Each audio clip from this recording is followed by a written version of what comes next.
Çok rahmat.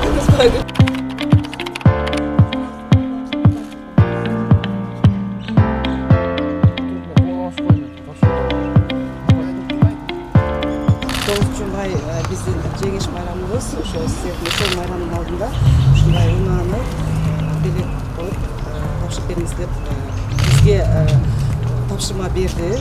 Şu una maylı sütlü olsun, daima yollarına açık olsun, akçol olsun, gülüp caynap işinizde kıl veringizler. Şu